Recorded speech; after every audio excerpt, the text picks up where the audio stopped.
안녕하십니까. 성주 FM 92.7MHz에서 손정자의 별골 학당을 시작하겠습니다. 먼저 마음에 와닿는 한마디를 듣겠습니다. 술과 사랑의 다른 점에 대해서입니다. 주거니 받거니 허물을 깨는 건 술이요. 주어도 받아도 그리움이 쌓이는 건 사랑이다. 뱃속을 채우는 건 술이요. 영혼을 채우는 건 사랑이다. 손으로 마시는 건 술이요. 가슴으로 마시는 건 사랑이다. 아무에게나 줄 수 있는 건 술이요. 한 사람에게만 줄 수 있는 건 사랑이다. 마음대로 마시는 건 술이요. 내 뜻대로 안 되는 건 사랑이다. 입맛이 설레는 건 술이요. 가슴이 설레는 건 사랑이다. 잠을 청하는 건 술이요. 잠을 빼앗는 건 사랑이다. 머리를 아프게 하는 건 술이요. 마음을 아프게 하는 건 사랑이다. 외관성 베네딕토 수도원 원장 박재천 신부님의 말씀입니다. 오늘은 사찰의 유형과 불상, 그리고 2부에서는 성십을 관향 유래에서 성산여 시와 김산파, 목천 우시 문중에 대한 이야기가 준비되어 있습니다. 그럼 먼저 사찰 유형과 불상에 대한 말씀을 드리겠습니다. 불상을 모시고 성녀들이 거주하면서 불도를 닦고 불교의 교법을 설하는 곳으로 사원, 사찰, 가람이라 합니다. 석가모니께서 전도하던 초기인 서기 전 6세기 무렵 인도의 성녀들은 무소유를 이상으로 삼았기 때문에 일정한 거주지를 가지지 않았습니다. 글식으로 수도 생활을 영위하면서 숲속이나 동굴, 큰 나무 아래서 좌선을 하거나 유행하면서 불법을 정교하였습니다. 그러나 인도의 기후적 특성 때문에 우기에는 생활이 불가능하게 되어 외출보다는 한 곳에 모여 정진하는 것이 필요하게 되었습니다. 그리하여 석가모니는 장마철인 석 달 동안을 출가자들이 바깥 출입을 삼가는 것을 규율로 정했습니다. 석 달 동안 안거할 때 가장 필요한 것은 규율을 정하는 것과 공동으로 생활할 장소를 마련하는 것이었습니다.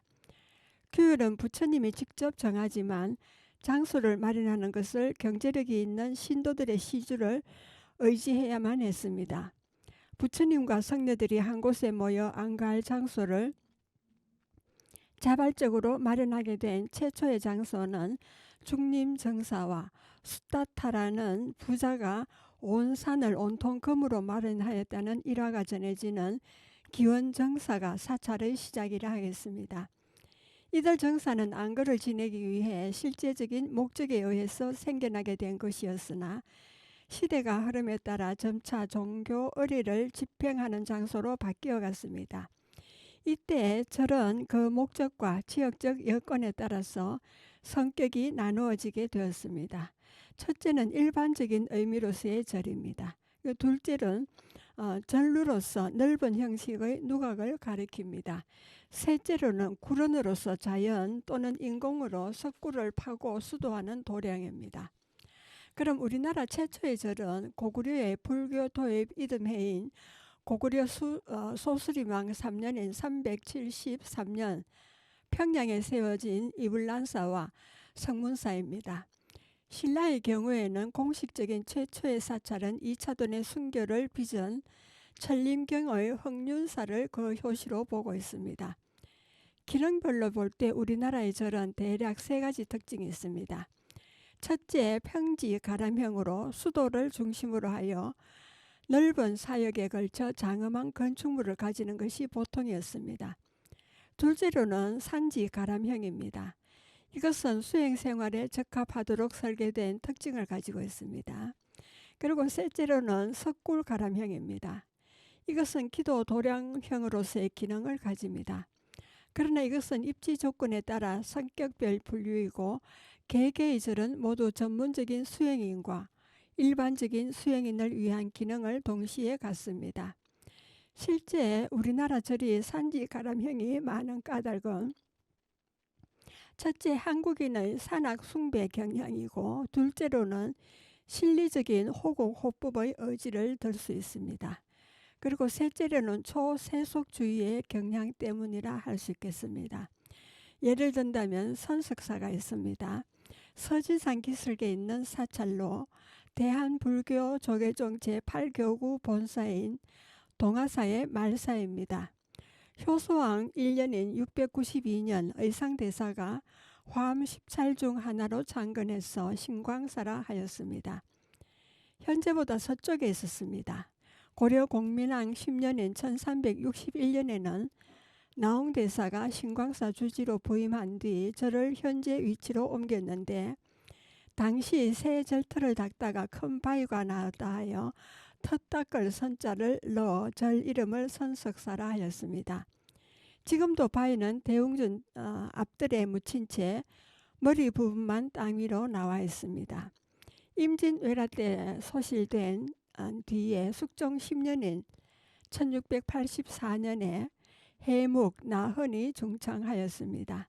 그리고 영조 1년인 1725년에 서쪽의 예터로 이건하였다가 순조 4년인 1804년에 서윤이 신도들의 도움을 얻어 지금의 자리로 이건하고 대웅전, 명부전, 칠성각, 산왕각, 어필각, 정범묘 등 당우를 갖추었습니다. 성주 월왕면 세종대왕의 왕자들 태실이 있는 태봉에서 약 200m 거리에 있는 이 절은 왕자의 태실을 수호하는 사찰로 지정되어 영조로부터 어필을 하사받기도 했습니다. 어필을 보관했던 곳이 어필각이었으나 그 뒤 화지로 소실되고 현재 영조 어필의 병풍은 정범묘에 보관되어 있습니다. 현존하는 당우는 대웅전을 비롯하여 명부전, 칠성각, 산신각, 요사체 등이 있습니다. 이 중에서 대웅전은 정면 3칸의 맞배 지붕 다포집입니다. 이 절의 어필각 주위에는 바람이 불면 이상한 소리를 내는 쌍곡죽이라는 대나무 숲이 있었다고 합니다. 이 대나무를 잘라 만든 피리는 그 소리에 맑고 깨끗하기가 다른 피리와 비길 바가 아니었으며 이를 교방적이라 하였답니다. 그러나 지금은 이 쌍죽곡이 남아있지 않으며 성주 지방에서 가장 큰 사찰입니다. 그리고 감흥사가 있습니다. 지금부터 약 1200년 전인 신라 애장왕 서기 802년 최정이 창금하였습니다.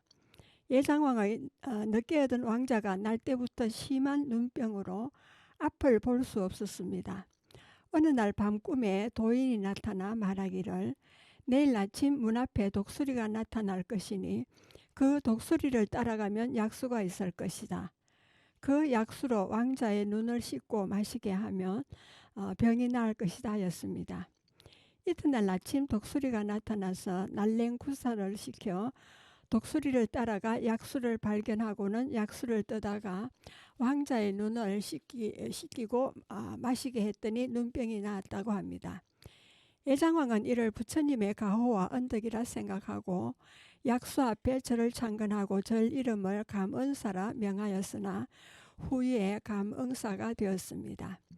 약수는 절 뒤에 절벽 사이에서 나오는 물로 옥류정이라 하여 지금도 그 물맛이 달고 차가워서 약수로 이름이 높습니다.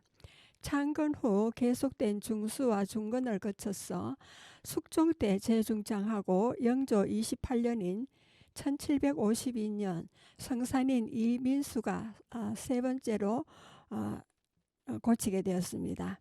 1970년 4월 주지였던 평타 스님이 신도들의 도움을 받아 대웅전과 영선원을 건립하여 지금에 이르고 있습니다.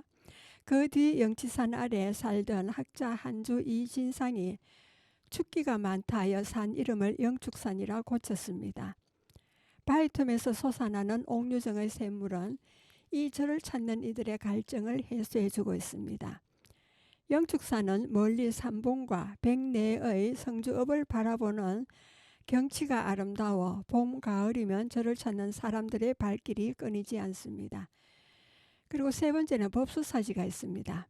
통일신라 시대 거찰인 법수사는 원래 금당사라 불렸습니다. 예장왕 3년인 서기 802년 현재 수르면 백원리 중기마을 일대에 건립되어 해인사와 더불어 성주 지방의 불교 진원지로 존재하였습니다. 해인 사지에 의하면 신라가 망하자 경순왕의 계자인 범공이 중이되어 이곳 법수사에 들어가 해인사를 드나들면서 여생을 보내기도 했다고 합니다. 고려 중엽에 법수사로 고쳤습니다. 임진왜란 이후 폐사되었고 절터 중앙에 마을이 생겨 중기라 부르게 되었습니다. 가야산 남쪽에 위치했던 법수사는 구검당, 팔종각 등 무려 1000칸이 넘는 건물과 100여 개의 암자가 있었다고 합니다. 현재 절터를 중심으로 백운리 골짜기 곳곳에 거헌적인 석탑과 돌기둥, 주춧돌과 암자터 등이 산재해 있습니다. 도남, 보현암, 백운암, 일유암 등의 명칭이 말로만 전해지고 있습니다. 법수사에 안치되었던 불상은 폐사된 뒤 용기사로 옮겼다가 용기사도 폐사되자 고종 광무 1년인 1897년 당시 해인사 주지인 법운 스님에 의해서 해인사 대적광전의 주존불로 안치되었습니다.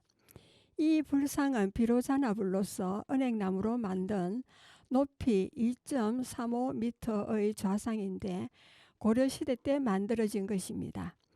법수사가 폐사될 때 해인사로 넘겨졌던 것으로 보이는 해인사지의 사원전인 백운리 2-1과 2번지 논 1386평 등 100여 필지 2만여 평의 자료표는 사찰의 번성기 규모를 짐작해 줍니다.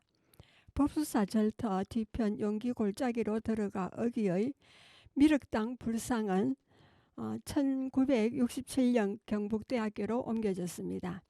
절의 본당에 있던 곳은 지금도 거대한 바위와 수많은 돌로 쌓아 올린 축대가 뒤쪽인 서편을 제외하고 남아 있습니다. 그러나 축대 위는 현재 농지로 경작되고 있습니다. 본당터 중간에 삼청석탑, 중기마을 입구에 단간지주, 중기마을 동쪽 끝 바깥에 시식대가 남아 있습니다. 그리고 네 번째로는 용기사지가 있습니다. 용기사는 가야산 중의 기암이 벽처럼 선봉우리로서 1000년이 넘는 역사를 남긴 절터로 가뭄 때는 이곳에서 기우제를 올리면 곧 뜻을 이룬다고 합니다.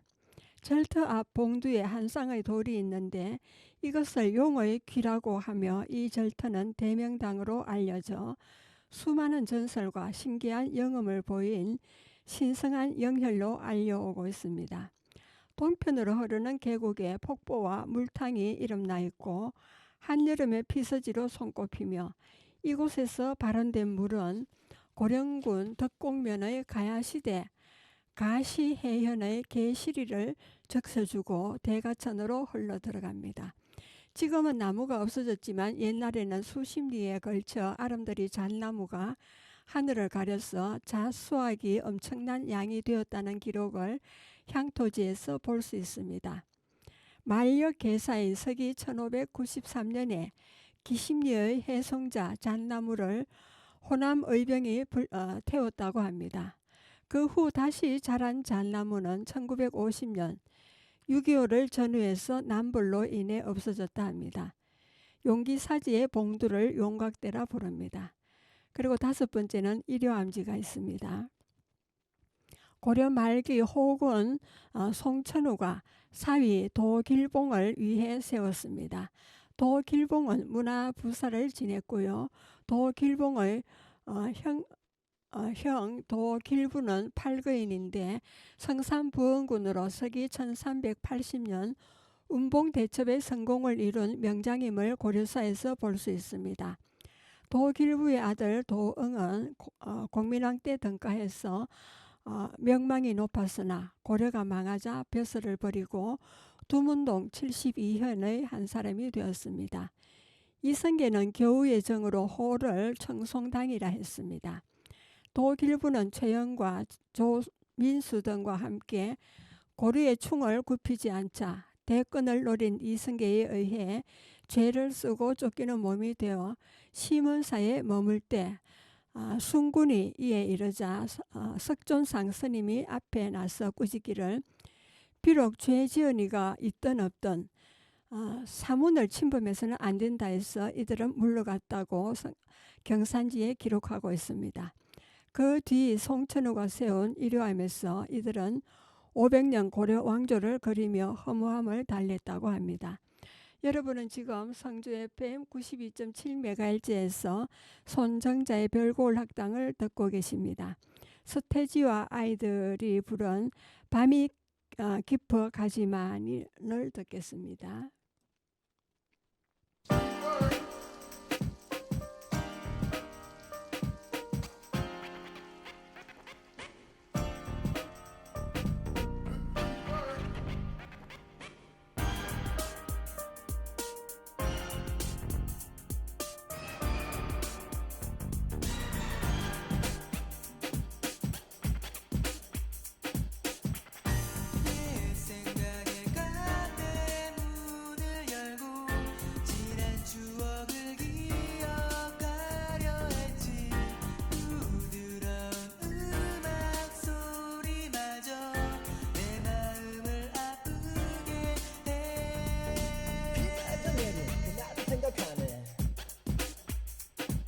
내 욕심나다만 슬픈 너의 표정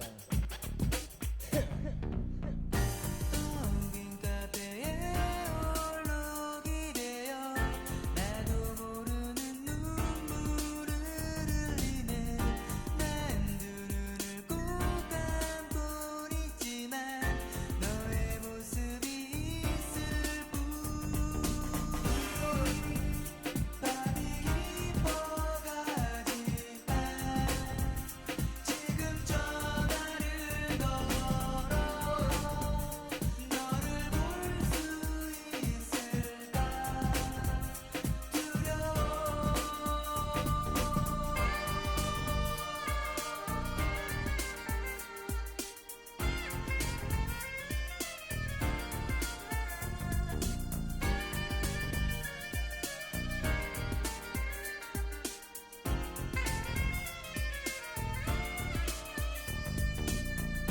넌 지금도 울고 있을 거야 이슬기처럼 여린 너의 마음 그대 제발 슬퍼하지 말아요 너의 마음을 알아요 비 맞아 내린 그날 생각하네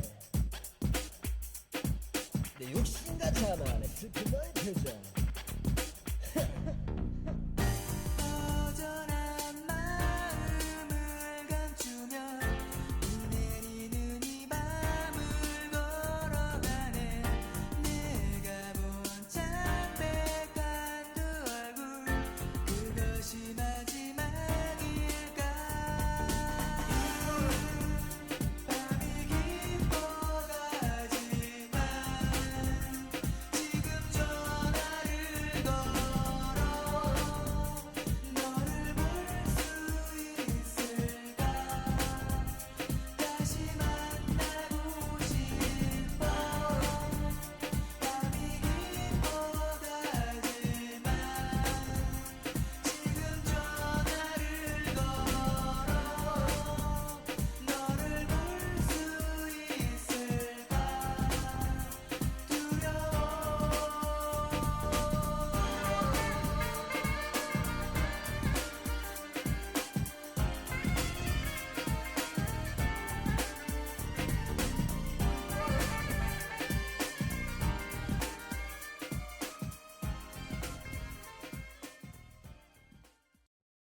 네, 노래 잘 들으셨습니까? 이어서 불상에 대한 이야기가 되겠습니다. 불상의 기원은 인도에서는 석존의 죽음 이후에 약 500년 동안 불상이라는 예배 대상이 조성되지 않았습니다. 불상이 처음 조성된 시기는 인도의 쿠산 왕조 시대로 그 이전은 무불상 표현 시대를 거쳐 쿠샨 왕조 시대에 이르러서 불상의 표현이 인체의 형상을 빌려 나타나기 시작했습니다. 인도 서북부 지방인 간다라 지방은 헬레니즘 문화의 영향을 받아서 서방의 고전 음악의 영향을 받은 곳으로 불상이라는 신격이 인체의 영상을 빌려서 표현되는 것은 그리스의 신상 표현 전통이 작용하였을 것입니다. 인도의 불상은 굽타 시대에 이르러 가장 이상적인 형태의 불상 표현이 이루어졌습니다. 그 전례는 중국의 불교가 전해진 것은 1세기경 후한 시대로 생각됩니다. 우리나라의 불교가 처음 전해진 것은 고구려 소수리망 2년인 372년에 중국의 5호 16국의 하나인 전진왕 부견이 성녀 순도와 불상 경문을 보냄으로 비롯되었습니다. 이어서 백제에서 침유왕 1년인 서기 384년에 중국의 동진에서 마라난타라는 호승에 의해서 불교가 전래되었습니다. 그리고 고구려나 백제에서도 불상이 안치되고 만들어졌을 것입니다. 초기에는 중국식 불상 양식을 모방하거나 그 영향을 받았을 것이고요. 그 종류는 불상은 엄격한 의미로 부처의 존상만을 의미하지만 넓은 의미에서는 부처의 상은 물론 보살상, 천왕상, 명왕상, 나한상 등이 포함됩니다.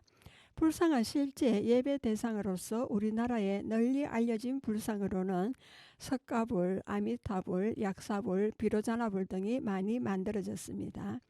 보살상은 성도 또는 성불의 뜻을 품고 보리를 구하고 있으나 현재는 중생을 교화 제도하기 위해 부처를 도와 오랫동안 보살행을 하는 분입니다.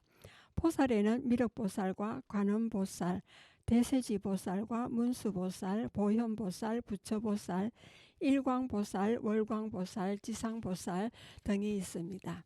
기타 제상으로는 사천왕상과 나한상, 명왕상, 팔부신상 등이 있습니다. 그리고 유물과 유적에 대한 것이 되겠습니다. 채색도 아름다운 노석동 마의 삼존 불상입니다. 선남면 노석동에 있는 마의 삼존 석불은 성주읍에서 19km 떨어진 노석 1동 도고산 중턱에 있습니다. 이 가운데 두 개의 큰 바위가 기역자를 이루며 서 있습니다. 폭은 5m 정도의 이 바위에 동향으로 새겨진 불상은 아미타 불상을 중심으로 오른쪽에 대세지 보살, 왼쪽에는 관음보살의 삼존불과 대세지 보살 옆에 미륵, 방가사유상 등 4개의 불상이 1977년에 발견되었습니다. 불상의 크기는 좌상의 아미타불 높이 2m, 가장 작은 미륵불이 90cm, 모두 얇은 양각으로 마치 성각 같은 느낌을 주며 본존인 아미타불의 하반부는 바위가 떨어져 나가고 그 모양을 정확히 알아볼 수 없지만 무릎 촉은 약 1m, 머리 높이는 53cm, 어깨 폭은 60cm가 넘습니다. 광배를 갖고 있고요. 두강은 두 줄의 선으로 둥글게 표현했고 오른손은 가슴까지 올렸으나 왼손은 없어지고 법인은 우견 편단이며 복견 대자를 깔고 있습니다. 좌우에 협시보살도 본존과 같이 광배와 복견 대자를 갖추고 모두 본존을 향해 앉아 있으며 왼쪽 보살이 약간 큽니다. 특히 오른쪽 대세지 보살은 두 다리를 비꼬고 앉은 교각상을 하고 있습니다. 이러한 모습의 마애불상은 우리나라에서 처음 발견된 아주 드문 것입니다. 또 불상에는 붉은색, 주황색, 푸른색 등 채색 흔적이 남아있으나 그 채색이 언제 된 것인지는 알 수 없고 다만 전설이 있어 불상이나 채색이 오래된 것으로 생각됩니다. 바위 위에는 전시를 설치하면서 이용되었던 것으로 보이는 깊이 30cm 정도의 홈이 파여져 있습니다. 이 불상의 성호와 몸매의 조각 수법으로 보아서 7세기경 통일신라 직후인 670년경의 작품으로 보고 있습니다. 앞트에는 기와 조각과 초석이 흩어져 있어 전실이 있었던 것을 짐작할 수 있습니다. 탑재들이 불상 앞 공간 낭떠러지 밑에 뒹굴고 있는 것으로 보아 조그만 석탑도 있었던 것 같습니다. 보물 제655호로 지정되어 있습니다. 그리고 석조 비로자나불 자상입니다. 가천면 금복리에 있는 이 불상의 불체는 전체적으로 단아 하나, 육개와 나발이 뚜렷하며 상호는 둥글고 풍만하게 조성되어 있습니다. 수의는 지권인을 하고 있어 이를 통해서도 비로 산화불임을 알 수 있습니다. 다만 백호의 보주는 분실된 것 같으며 눈의 형상을 근년에 회화적으로 검은칠을 함으로 아쉬움을 주고 있습니다. 대좌는 상중하대로 삼분하여 신라하대의 정형적인 양식인 팔각 원단형으로 조성되어 있습니다. 마치 북을 엎어놓은 듯한 양식의 중대에는 사자와 무늬 등이 구름 무늬 등이 양각되어 있습니다. 상하대성은 악년과 복년이 두 겹으로 양각된 형태입니다. 광배는 주형으로서 두광과 신광 및 거신광이 뚜렷하게 구분되어 있습니다. 두광과 신광에는 부운문, 거신광에는 화연문과 세구의 화불이 부조되어 있습니다. 다만 불상의 위치와 거신광배의 위치가 일치하지 않는데 이는 원래 불상이 조성되어 안치된 곳이 현 위치가 아니고 어느 시기엔가 이곳으로 옮겨 불상을 안치함으로써 오차가 발생된 것으로 짐작됩니다. 그리고 계곡에 석불 좌상이 있습니다. 가천면 소재지의 동북향으로 뒷계로 넘어가는 산마루 아래에는 예부터 연맥되어 온 계곡의 절이라는 작은 암자가 있는데 그곳에 모셔진 석불입니다. 화강암 석재의 투박한 조각으로 불상과 광배로 이루어져 있고 결과 부자한 하반 신부가 넓게 조성된 점으로 미루 별도의 석대자가 원래 이루어짐 없이 불당 안에 안치할 목적으로 이루어진 것 같습니다. 수의는 법계정인 즉 선정인하고 있어 삼매된 석가열의 좌상불입니다. 광배는 여유있게 큰 편으로 섬세하지 않는 두광은 연화문으로 둘러져 있고 나발은 얕은 육계이며 통편과 삼도는 나타나지 않습니다. 전체 높이는 95cm, 폭은 72cm, 불상 높이는 65cm입니다. 그리고 가야산 백운리 마애석불입니다. 수륜면 백운리 용기골 동편의 능선에 가야산성과 이어진 경성지로 백운대가 있습니다. 이 백운대 아래쪽에 말의 열의 입상이 있습니다. 이 열의 입상은 대자와 광배를 자연석으로 완비했고 머리에는 넓직한 바윗돌을 덮고 있는 보기 드문 형식입니다. 타원형의 판석 전면에 양각되었는데 머리는 소발이고 육계는 비교적 작은 편입니다. 몸에는 얕은 상의를 입은 듯한 나형이고 직립하여 오른손을 들어서 하늘을 가리키고 왼손은 늘어뜨려 땅을 가리키며 시무외인을 하고 있습니다. 이를 보아 석가열애의 탄생불임을 알 수 있습니다. 두 발을 가지런히 한 등 종림의 직립한 형식은 신라 통일 이전 것으로 추정되는 희귀한 불상입니다. 하나의 타원형 자연석을 광배와 함께해서 약 1.6m 높이로 된 손상되지 않는 완벽한 보물급의 귀중한 불상입니다. 네, 여러분은 지금 성주 FM 92.7MHz에서 손정자의 별골학당을 듣고 계십니다. 음악을 듣고 오겠습니다.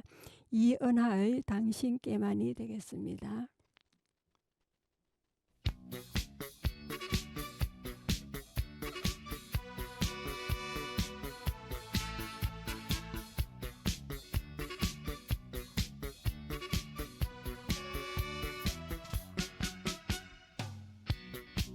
없으면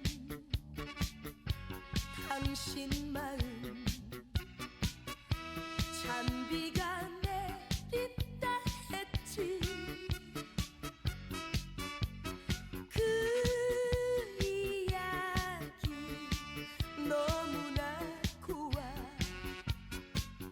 내 맘속에 감추었지. 먼 날 그 말을 잊고서 내가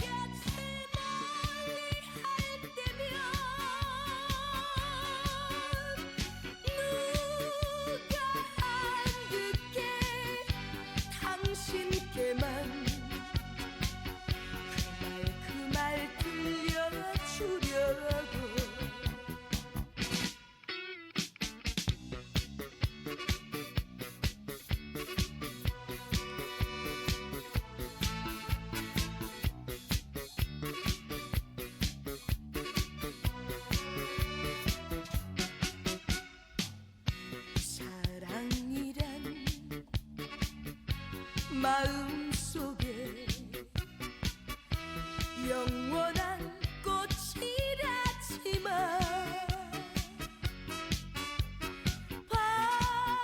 바람결에 덧없이 지는 그런 꽃도 있으니까 먼 날 그 말을 잊고서 내 마음 아프게 하면 아무도 몰래 당신께만 그 말 들려주려고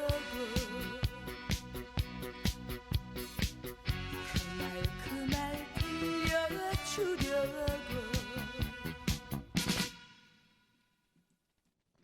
예, 노래 잘 들으셨습니까? 예, 이제 2부가 시작되겠습니다. 84개 성시별 관양유래에서 오늘은 성산 여시 문중에 관한 말씀을 드리겠습니다. 당나라 희종 때 한람원 태학사를 지낸 여엄해공이 황소의 난을 피해 팔학서의 한 분흥으로 신라 땅으로 건너와서 신라 흥강왕 때 현재 성주군 벽진면인 성산군에 세거해 오면서 전수의 벼슬을 지냈습니다. 이분이 성산에서 대성을 이루게 한 여시 시조입니다. 그 후예가 성산 여시와 함양 여시로 분간되었습니다. 전수공 이후 뒷세대가 실전되어 성산 여시는 고려 말려 삼중대강에 오른 여양류를 중시조로 하고 함양 여시는 고려 때 대장군을 지낸 여임청을 중시조로 합니다. 성산 여시는 성주, 김천, 대구에, 함양 여시는 서울, 청주, 옥천, 영동에 거처하고 있습니다. 중시조 여양류는 고려 우왕 6년에 이성계가 운봉에서 왜군을 토벌할 때 이곳 성주에서 군량 공급하는 일을 스스로 맡아서 끝내 운봉 대첩이 있도록 큰 공을 세웠습니다. 중시조 여양류는 절행이 고매하고 문장이 뛰어나 길제, 정몽주와 도의로 사기였습니다. 성주읍에 성산 여시 1세조인 여양류의 유업이가 있습니다. 예, 세거 분포입니다. 성산 여시 중시조인 삼중대강공에게는 두 아들이 있었습니다. 장자는 고려 때 중량장을 지낸 여위충이고 차자는 고려 판도판수를 지낸 여위현입니다. 중량장공의 후에는 대구 가창파로 가창면, 행정, 냉천 일대에 세거하고 있습니다. 판서공의 후에는 성주파로 두 아들을 두었는데 차자 여극회는 공조판서를 지냈습니다. 공조판서공은 두 아들이 있었는데 장자는 고성현령을 지낸 여자방이고 차자는 의성현령을 지낸 여자용입니다. 고성현령의 후에는 성주파로 성주군 내에 주로 살고 있습니다. 의성현령공의 후에는 김산파로 김천시 구성면과 성주군 수련면, 대구시, 청도군 등지에 분거하고 있습니다. 성주파조 고성현령공에게 손자가 3명인데 장소는 호군을 지낸 여영으로 성주파입니다. 차자는 사식을 지낸 여간이니 구성파로 성주 등지에 분거하고 있습니다. 계소는 여응으로 관북파로 함경도 길주 등지에서 분거하고 있습니다. 성주파의 호군 여영의 아들은 감역을 지낸 여우창입니다. 공의 장자는 진사인 여희단이고 성주 진사공파입니다. 차자는 지평인 여희림으로 호가 원정이고 이분이 성주 수촌파조 파조시입니다. 원정선생 아들은 사직인 여침이고 사직공은 4아들을 두었습니다. 장자 여윤공이 수촌 백파이자 차자는 여윤충이니 수촌 중파입니다. 3자 여윤서로 수촌 숙파며 넷째 아들 여윤검은 수촌 계파로서 원정선생의 후에 4파가 성주군 벽지면 수촌리에 세거하고 있습니다. 한편 성주군 검수면 광원리에 수촌 숙파조는 백미 백윤서입니다. 공의 손자가 셋인데 차자와 계자의 후손이 이곳에 집성촌을 이루어 대대로 세거하고 있습니다. 이곳에 입향주를 추모하는 월담 정사와 가은 서당과 유업이 등이 산지하고 있습니다. 예, 인물 소개가 있겠습니다. 양류가 있습니다.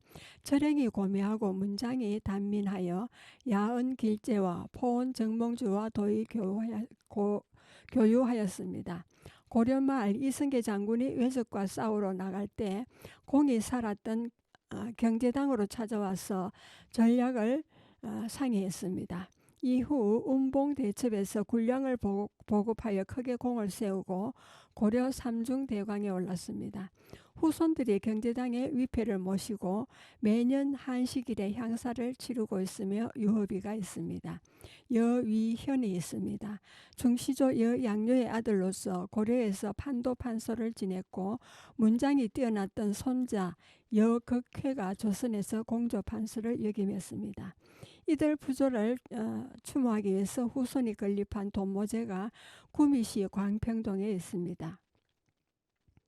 여극회의 장자는 고른 현령을 지낸 여자방이고 차자는 의성현령을 지낸 여자용입니다. 여우창은 1445년에서 1538년까지 생존하신 분으로 조선 성종 때 원종 공신록에 오르고 성공 감력을 제수하였으나 취임하지 않았습니다. 그리고 여희단이 있습니다. 호는 야용이고 조선시대 진사에 오르고 중종 때 현량과에서 성경 지명이 있어 응시하지 않고 돌연 향리로 돌아오니 당시 현량과 사료는 사화를 당하였으나 공은 화를 면했습니다. 그리고 여유가 있습니다. 여희단의 아들로 참봉을 지냈고 아들 삼형제 중 장자인 여주남은 성주 진사공파 백파조와 차자 여윤남은 중파조입니다. 계자는 영계남으로 개파조고 그 아들은 여류른으로 문강공 여헌 현광선생의 자부입니다. 그리고 여희림이 있습니다. 호는 원정이고 26살 때 중종 2년에 생원시에 합격해서 중종의 왕자인 복순군의 사부가 되었습니다. 정암 조광조와 도의로 사귀었고요. 중종 28년에 김알로와 경빈 박씨를 패하고 복성군을 영일에 유배할 때 전에 서성인 것으로 인해서 기장에 유배되기도 하으나 다시 기용되어 사원부 지평에 제수되었습니다.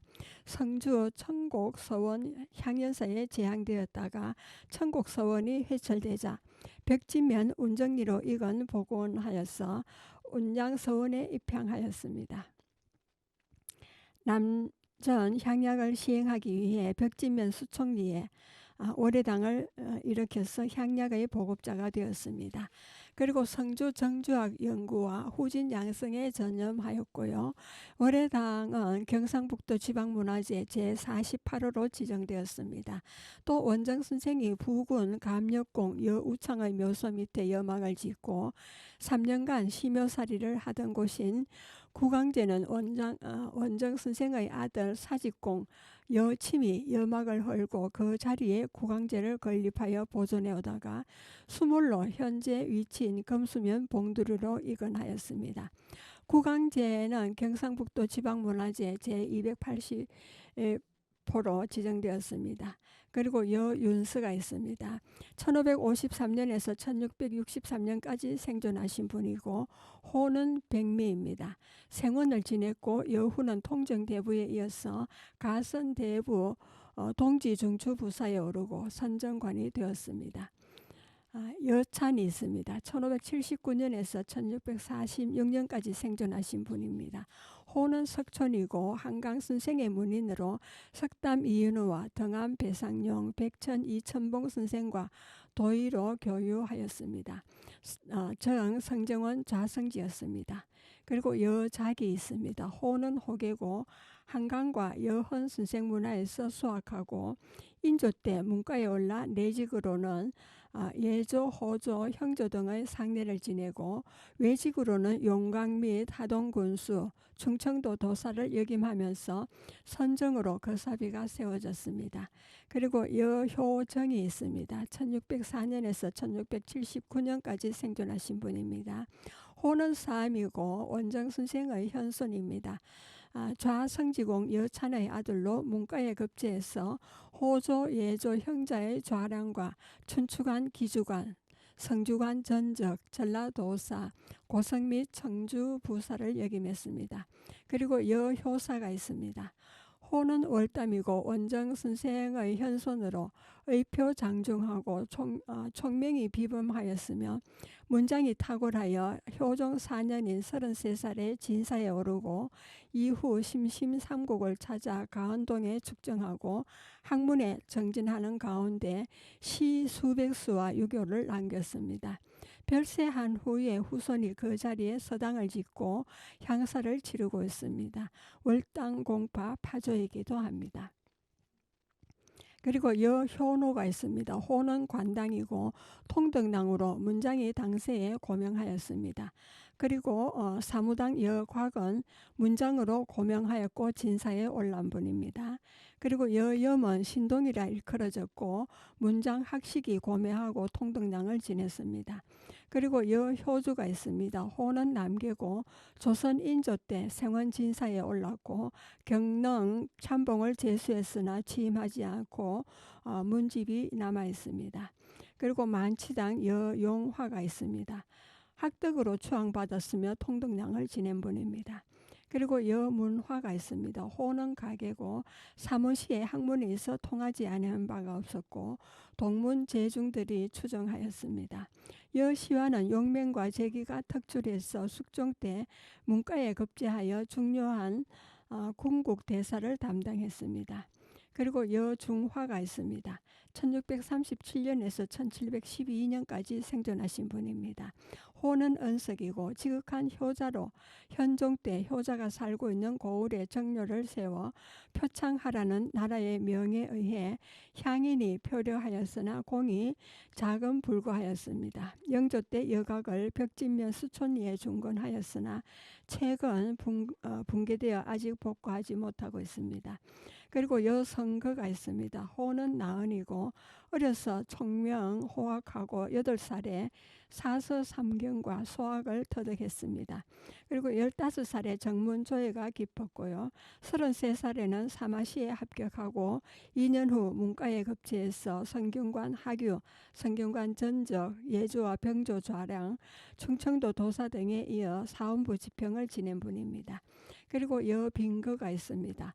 호는 양성제고 조선 숙종 때 진사에 올랐습니다. 그리고 기우헌이 있습니다. 기우헌 여팔거가 있습니다. 1672년에서 1756년까지 생존하신 분입니다. 숙종 때 생원에 올랐고 수직으로 가선대부 동지 중처 부사인데 문집이 있습니다. 그리고 역은화 여명거가 있습니다. 숙종 때 진사에 합격하고 문과에 올라 예조 정랑 및 좌량 음성 현감을 지낸 분입니다. 예, 그리고 성산여시 김산파 문중에 대한 이야기가 되겠습니다. 관양유래는 여시는 원래 중국 성씨로 주나라 무왕이 개국 원흥 공신이자 전설적 현인인 강태공 망을 여에 봉하고 호는 여상이라 하사하자 후손들이 성을 여시라 했다고 합니다. 그 후손 여엄에는 당나라 희종 때 한림학사를 지냈고 황소의 난을 피해 신라 흥강왕 3년인 877년에 신라에 들어와서 전설을 지내고 성주군 벽진면에 대대로 살았습니다. 우리나라 여시의 시초가 됩니다. 전수공 이후 뒷세대가 실전되어 성산 여시는 고려 만렵 삼중 대강에 오른 여양류를 정시조로 하고 있습니다. 성주, 김천, 대구 등지에 세거하고 있고요. 중시조 여양류는 고려 우왕 6년에 이성계가 운봉에서 왜군을 토벌할 때 이곳 성주에서 군량 공급하는 일을 스스로 맡아서 운봉 대첩이 있도록 큰 공을 세웠습니다. 절행이 고명하고 문장이 뛰어나 길제 정몽주와 도의로 사귄 분입니다. 성주읍의 성산여시 1세조인 여양류를 추모하는 경제당과 유허비가 있습니다. 세거 분포를 보면은 성산여시 중시조인 삼중 대광공 여양류에게는 두 아들이 있었습니다. 장자는 고려 때 중랑장을 지낸 여위충이고 차자는 고려 판도 판서를 지낸 여위현입니다. 중랑전공 여위충의 후예는 대구 가창파로 가창면 행정 냉천 일대에 세거하고 있습니다. 판서공 여위현의 후예는 성조 파조인데 판서공의 두 아들 중 차자인 여극희는 공조 판서를 지낸 분입니다. 공조 판서공 여극회에게는 두 아들이 있었습니다. 장자는 고성 현령을 지낸 여자방이고 차자는 의성 현령을 지낸 여자용입니다. 고성 현령공의 후예는 성주파로 성주군 내에 살고 있으며 의성 현령공의 후예는 김산파로 김천시 구성면과 성주군 수련면, 대구시 청도군에 분거하고 있습니다. 김산파조인 의성 현령공 여자용의 아들인 여집은 김해 부사를 지냈습니다. 손자는 충무위 대우군을 지냈던 여윤성은 김산기동 파조입니다. 여윤성의 둘째 아들인 여희망의 아들 여종호가 성주에서 김산기동에 입항했습니다. 여종호 아들인 여응구며 손자가 감호 여대로입니다. 감호공은 아들 셋을 두었는데 첫째가 여휘자로 김산백파이고 둘째가 임진왜란 때 부친 감호공과 함께 창의하여 순사한 여희우로 김산중파입니다. 셋째가 진사에 오르고 문과에 등재했으나 관직을 멀리하여 수직으로 호조 참의가 된 여희필로 김산계파입니다. 김해 부사를 지낸 여집의 넷째 아들인 통사랑 여구성의 후예가 계양파로 장자 여희문의 후예는 성주군 수련면에 희문의 차현소인 여희빈이 동주중추 부사를 지낸 후예가 백진장기에 취락했습니다.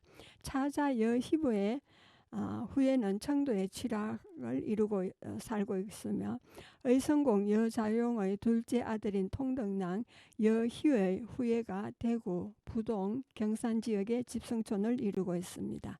그리고 인물 소개가 되겠습니다. 여양류는 중시조로 양길제와 포온, 정몽주와 도의 교유하신 분이고요. 고려말 이성계 장군이 왜적을 싸우려 나갈 때 공이 살았던 경제당에 들러 전락을 상의했다고 합니다. 그 후 운봉 대첩에서 군량을 보급하여 크게 공을 세우고 고려 삼중 대간에 올랐습니다. 후손이 경제당의 위패를 모시고 매년 한식일에 향사를 올리고 있고 유업이가 있습니다. 여위현이 있습니다. 중시조 여양류의 아들로 고려에서 판도 판서를 지낸 분입니다. 손자 여극희는 문장이 출중했고 조선에서 공조 판서를 역임했습니다. 이들 부자를 추모하기 위해 후손이 건립한 돈모제가 구미시 광평동에 있습니다. 여극회의 장자는 고성 현령을 지낸 여자방이고 차자는 의성 현령을 지낸 여자용입니다. 여희문이 있습니다. 호는 여가고 연산군 4년에 신사에 올랐고 한원당 김경필 선생과 동문지의하고 도의 지교하신 분입니다. 그리고 여응구가 있습니다. 호는 송호고 중종 18년인 1523년생으로 사마시에 올랐고 신제 주세봉 문화에서 성리학을 수업하였습니다. 당대 명료인 남명선생과 덕계선생 등 재연들과 교우 강마하신 분입니다. 학행으로 김천 찰방에 제수되어 이어서 50살에 문과에 올랐습니다. 미기에 정사를 짓고 학문에 정심하니 지명이 송호되다 합니다. 실기가 전하며 경량 서당에서 향사하고 있습니다. 그리고 여대로가 있습니다.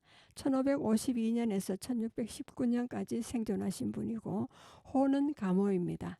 효승이 지극해서 학문과 풍채가 고매하여 선조 16년인 1582년 진사에 오르고 1583년에 별과에 올랐습니다. 남명 조식 선생에게 수업하였고 동광, 여헌, 우복, 밀학제 등의 제현들과 도의로 사귀었습니다. 임진왜란 때 의병을 창설하였고 의성현령이 되고 사헌부 지평에 올랐습니다. 향년 68세로 별세하니 유집이 있고 경량원에 향사합니다. 조선 고종 때 정 2조 참의하고 청백리가 되었습니다. 향리의 유업위가 창의되고 있으며 대구 망우공원, 임난 호국 충의단에 봉양되었습니다. 그리고 여휘자가 있습니다. 1573년에서 1633년까지 생존하신 분입니다. 호는 휴암이고 통덕량을 지냈고 문장 필법으로 당세의 명성을 펼치었으며 문집이 있습니다. 그리고 여희필이 있습니다. 1584년에서 1645년까지 생존하신 분입니다. 호는 도암이고 기절이 엄정하고 문장이 뛰어나서 광해군 6년인 1613년에 사마시에 올랐습니다. 후에 문과에 등재했으나 관직을 멀리하였습니다. 수직으로 호조 참의가 되었고 유집이 있습니다. 그리고 여명진이 있습니다. 조선 현종 2년인 1661년생으로 숙종 31년인 1705년에 생원이 되고 숙종 43년에 문과에 등과하여 성균관 전정 및 통은 대부 사원부 지평을 역임했습니다. 그리고 목천 우시 문중에 관했습니다. 관양 유래는 목천은 현재 천안이 말합니다. 충청남도 천원군에 속해 있는 지명으로 본래 백제의 대모각군인데 신라 경덕왕이 대록군으로 고쳤습니다. 고려 때는 목주로 계칭하였다가 조선 태종 때 목천으로 고쳐서 1913년 천원군에 속한 면이 되었습니다. 우시는 중국 하남에서 개출된 성시로 주나라 무왕의 왕자가 우땅에 봉해져서 후손들이 땅 이름인 한을 성으로 삼았다가 후에 우로 고쳤다고 합니다. 우리나라 우시는 목천 단본입니다. 대가야에서 시중을 지낸 우륵을 시조로 받들고 있고요. 1세손 우성경은 고종 26년인 1196년 우성선이 되어 이듬해 대장군 추밀은 지주사를 거쳐서 1207년 추밀은 부사, 첨지정사를 역임했습니다. 그리고 삼중대광 저진리 사사에 이르니 1세조로 삼아 세계를 이어오고 있습니다.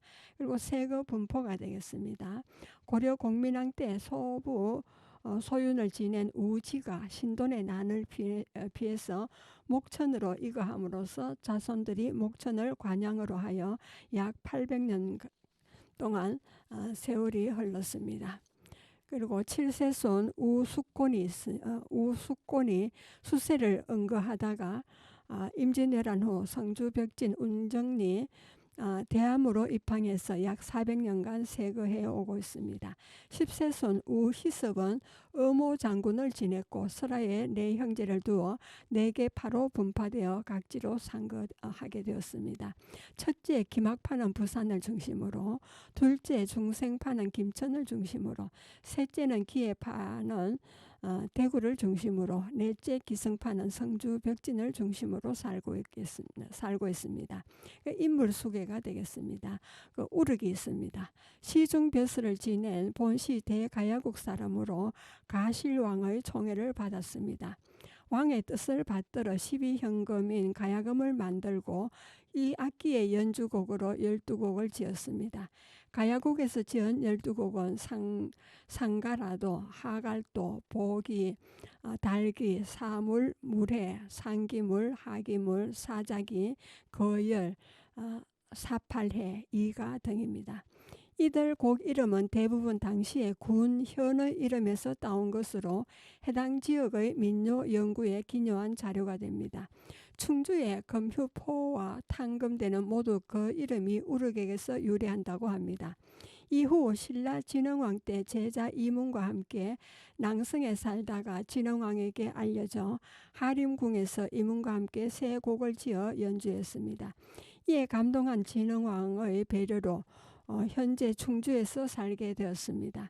552년인 대내마 계고와 법지 그리고 대사만득 등 세 사람에게 각각 음료를 전파하였습니다. 그 후 진흥왕에 의해 가야금곡이 궁중음악이 되고 하림조, 눈죽조의 2조가 생겨 모두 185곡의 가야금곡이 남게 되었습니다. 그리고 우하규가 있습니다. 고려 명종 때 동지 중추 원사를 역임했고요. 그리고 우성경은 고려 명종 25년인 1196년 우성선이 되고 이듬해 대장군이 되었습니다. 이어서 추밀은 지사를 거쳐서 1207년에는 추밀은 부사와 참지 정사에 이르렀습니다. 우성진은 고려조의 중찬을 역임했습니다. 그리고 우술류가 있습니다. 명종 11년에 1181년 형부시랑으로 겸나라의 사은사로 다녀오신 분입니다. 1197년 수사공 좌복야 판형부사가 되었고 중서 평장사로 치사했습니다. 그리고 우필흥이 있습니다. 공민왕 6년인 1357년 가천 소감으로 신라 말 풍수의 대가인 도선의 오경기를 인용해 문무백관의 의관을 흑의 충리, 흑중대관, 여자들은 검은 비단을 입게 하고 산에는 소나무를 심고 유기, 동기, 와기를 사용하여 풍토를 순응케 하라는 소를 올려 시행케 했습니다. 그리고 우기성이 있습니다. 참봉공을 지냈고 삼형제를 두었고요. 그리고 우백인이 있습니다. 조선 숙종인 1927년 초에 근 여정교위와 훈련원 첨정을 제수받았습니다. 자손이 성주 벽지면 운정리에 이가하였습니다. 그리고 우배규가 있습니다. 호가 우암사화로 세상이 싫어서 벽진에 이가하였습니다. 그리고 우해달이 있습니다. 평생 헛된 말을 하지 않고 고인의 풍을 지켰다고 합니다. 예, 여러분은 지금까지 성주 FM 92.7MHz에서 손정자의 별골 학당을 들으셨습니다. 음악을 들으시겠습니다.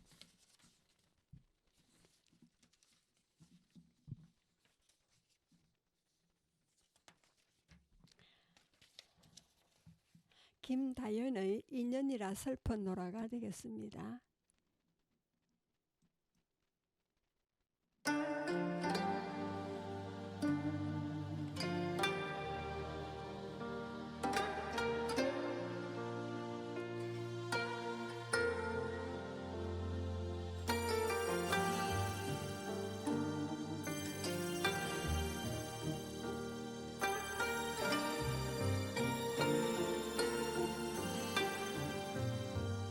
서로 기도해요.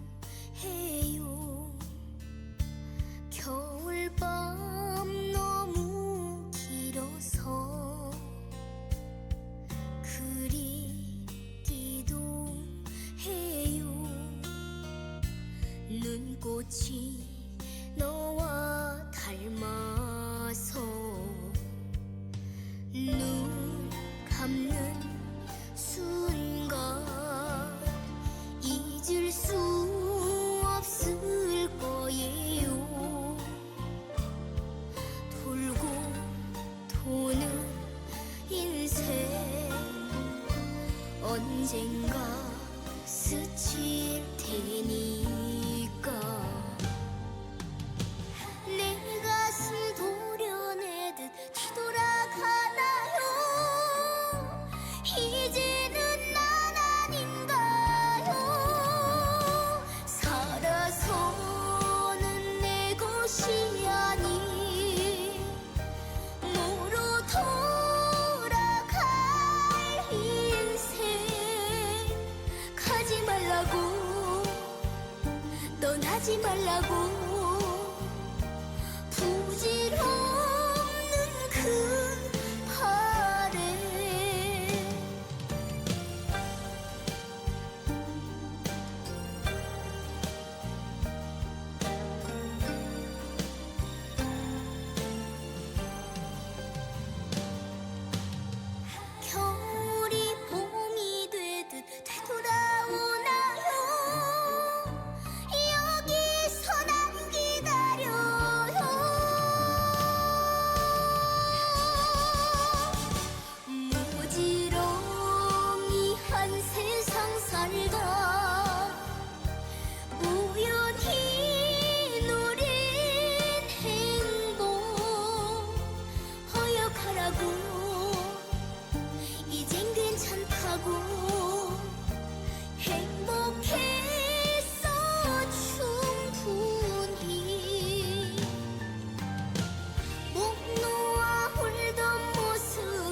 잊어요 정처 없는 삶의 끝에 만날 테니까 살아서는 내 것이 아니 무로 돌아갈 인생 가지 말라고 떠나지 말라고